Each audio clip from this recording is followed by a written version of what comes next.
In this video, I want to compare South Korea and China for ESL. And I'm in a position to be able to talk about this because I did live in South Korea for a year, or for almost a year.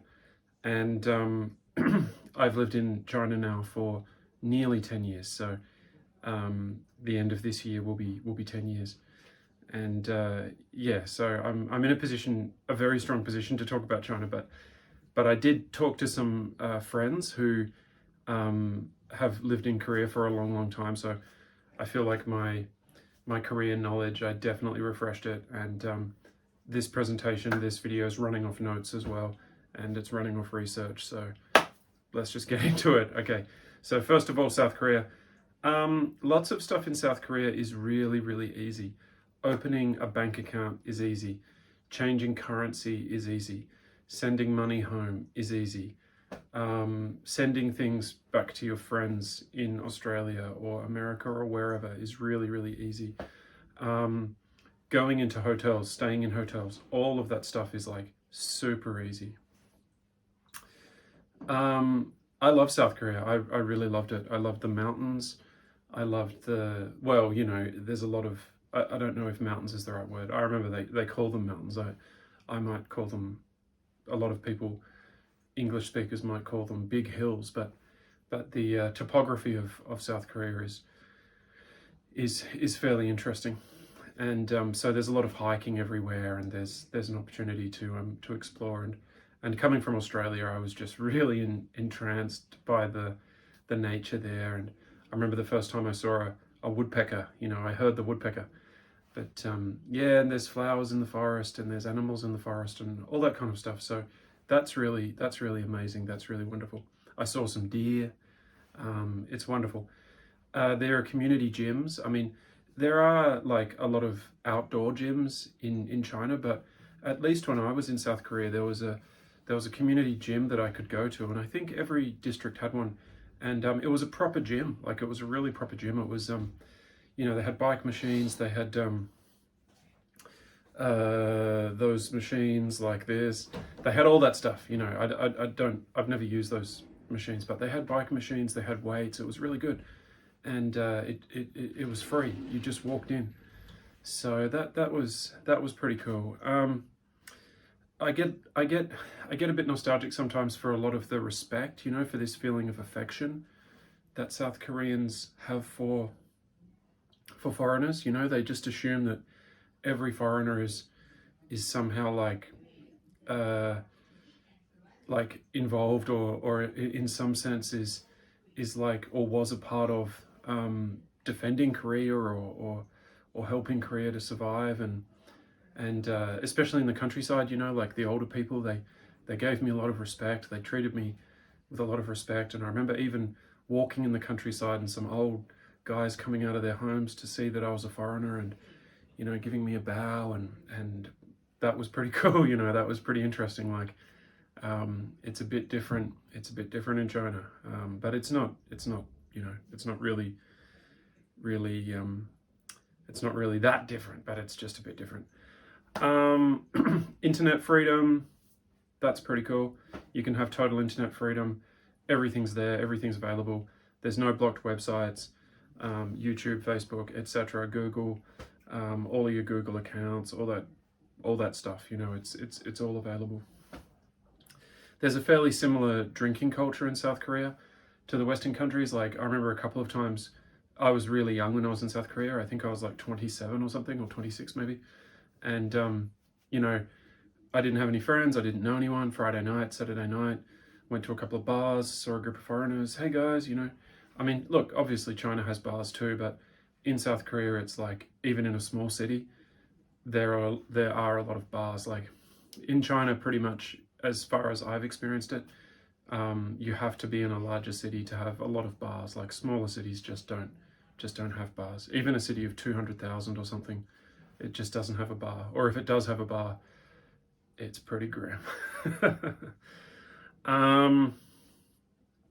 Lots of churches, if you're into religion and stuff, like if you're a Christian, sounded a bit flippant, didn't it? Religion and stuff.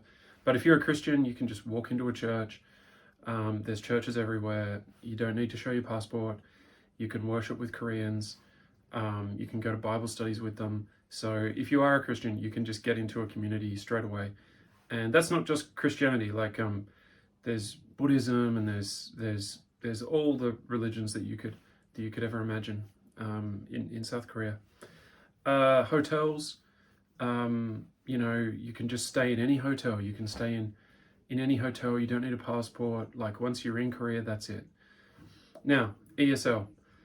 ESL in Korea, as far as I experienced it, I was working in one of the government programs. So that was pretty well paid. I was in a high school, and they organized accommodation for me. I got 2.2 million won, which is about $2,200. At that time, when I was there, the US dollar and the Australian dollar were sitting at parity. They had the same value. So yeah, that, and look, there is a lot of overtime. There's a lot of extra work you can do as well. Like there is that available. When I was there, I was offered a lot of different jobs, but I was just like, I've got my contract. It says I'm not allowed to do illegal work, to do extra work. I'm not going to do any work, but I was offered quite a bit of work. I was offered quite a lot of work.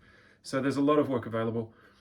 As I said, I haven't been in Korea, but I wouldn't be surprised if there were some guys there who were, you know, working a lot and doing pretty well. But I just don't know about that. The food, like food safety, you just don't have to worry about food safety. I just never even thought about it. I never thought about food safety at all. I just ate everything. I never got sick once. It wasn't a problem. Even the smallest like restaurant in the smallest little city, you could trust the food. Okay, now let's talk about China. Okay, first of all, China's like such a bigger country. It's such a huge country. It is vast. It is so vast, and it's exciting to watch it grow. You know, there's so many changes since I came to China. So many changes. The pollution's gone pretty much. It's like a new country in a way. And yeah, I mean, I don't want to get sidetracked, but yeah, being here, this does feel like a little bit of a golden age. You know, like the pollution's gone, and the country's being developed, and it's pretty cool. I've seen like whole new districts be laid out. Like I've seen whole new streets and whole new buildings be built, and it's pretty exciting to be a part of it. And you do feel like a part of it, even though I'm just an English teacher.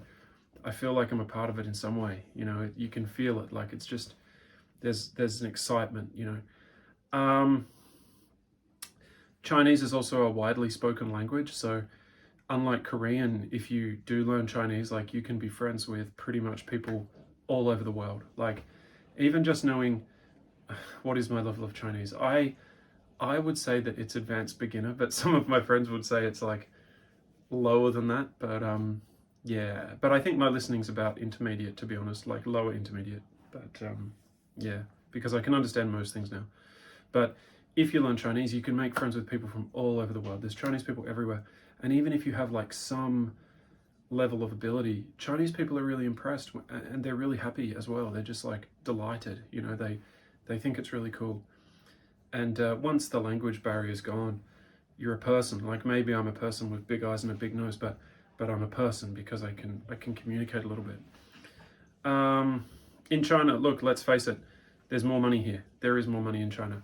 So if you want to be a school entrepreneur, or you just want to do a lot of work, there is that opportunity. And yeah, like, look, there are people in Korea who are probably making a lot of money in ESL, but in China, I know like so many people who have opened schools, or they've simply just like gone and just done it for so long, like me, I guess, and they've done pretty well out of it. So yeah, Chinese people, they don't worship foreigners as much. Like they kind of do, but not in an explicit way. Like, and especially when you get out of the big cities, or you get to the edges of the cities, people are kind of like, I guess, not standoffish, but they might be indifferent to you. But having said that, of course, like there's that fascination. But yeah, I mean, it's subtle to kind of articulate, but it's a bit different in South Korea, where everybody's like so respectful and so friendly and so helpful. Whereas in China, like people are really, really friendly, but there's also this sense of like, you know, this is China, like deal with it.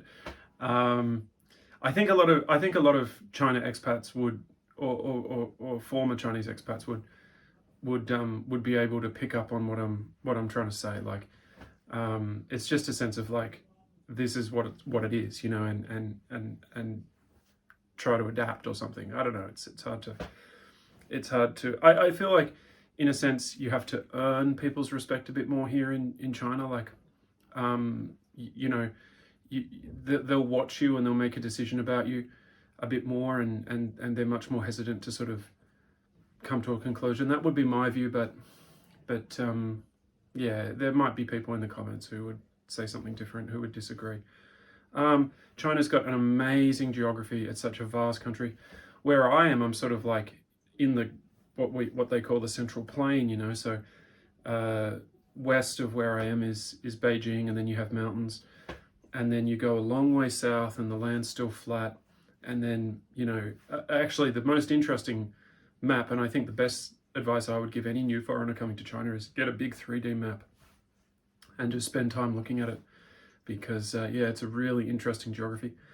It's cheap to travel. You know, it's really quite cheap to travel. Almost every foreigner I know has traveled extensively around China, even if they're just people who had like 3 classes at university and that was all the income they had. I just haven't met a foreigner in China who hasn't traveled a lot. It's really cheap to travel. Accommodation is pretty cheap, like once you get out of the big cities, and food is like really cheap once you get out of the big cities, and it's really, really good. I mean, when I say cheap, I don't mean like you see these videos of people in Africa and stuff, and they have like huge feasts for like $1 and stuff like that.